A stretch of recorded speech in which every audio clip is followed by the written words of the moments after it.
So this is the cut scene. It was actually shot in this comic book store before it was Jay and Silent Bob's Secret Stash, 69 Mama Street, Red Bank, New Jersey. See you there. It's supposed to be the beginning of the movie. It's supposed to be the first scene in the movie, and we cut it because basically the scene in the convention kind of echoed it.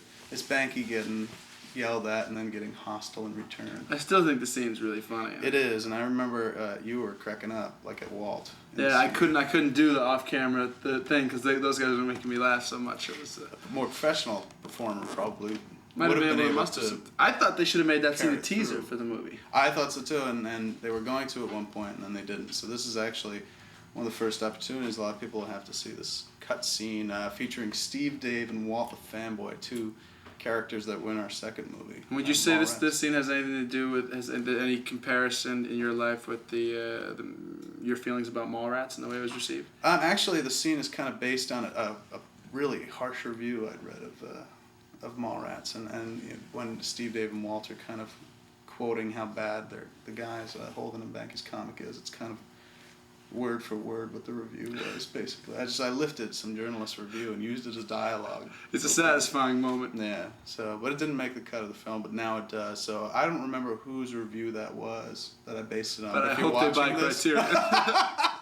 Fuck you! Mallrats was good. Let's take a look. Check it out.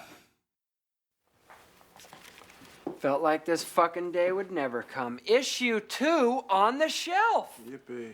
I mean, how often does a guy get the opportunity to purchase something with his name on it? Banky Edwards.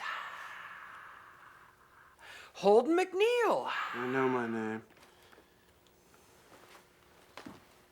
Wah, wah, wah.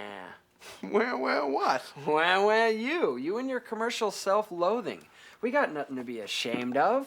We got the rest of our lives to be artists. Look, man.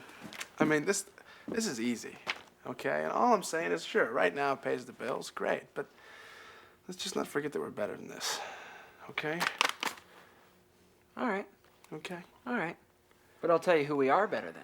These two fags right over here.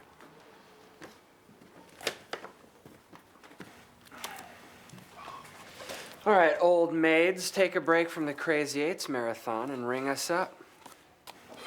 Well, Walt, did you see who it is? The local celebrities. Quick, get them to autograph one of their books so we can sell for triple its value. I'm not that in need of 15 cents right now. You know, you guys operate the smallest ladies' bridge circle I've ever seen. Sweet fucking Jesus. For your information, we're playing Crimson Mystical Mages, an overpower card game. Not that either one of you two would give a shit about something as advanced as this. There are no dick or poopy jokes involved. I don't think they're fans. Wow. No, we're not. You're just a couple of fucking no-talents that got lucky. Right. And obviously your handlers or hangers-on have convinced you that your first comic was good, which it was not. It was thoroughly mediocre with a few spiky bits of dialogue. You know, and when you get your foot in the door of the business, what do? You turn out a piece of shit like Bluntman and Chronic. Tell him, Steve, Dave. Bluntman and Chronic. What was the thing that little stoner pulled on the villain in the last issue? The Stinky Palm. The Stinky Palm. You give comics a bad name. Whenever one of my customers comes in, I tell them not to buy it, to spend their money on a real comic book.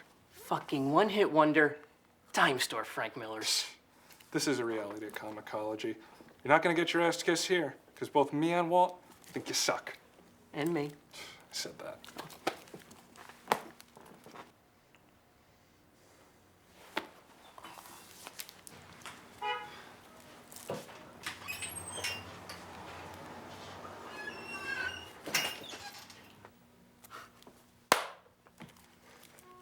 I've got a dragon card, 40 power-ups, and 12 life points.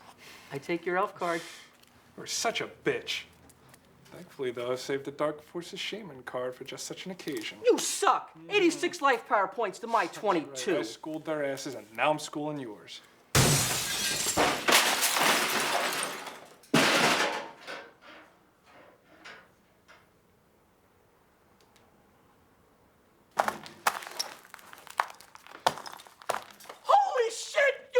Those two fucks, Steve, Dave. Let's call the cops and have their asses busted. I know where their studio is. You can have them. You can sue. You can sue them, Steve, Dave. That won't be necessary. Why the hell not? Because this check is for 3 times what that window cost. What?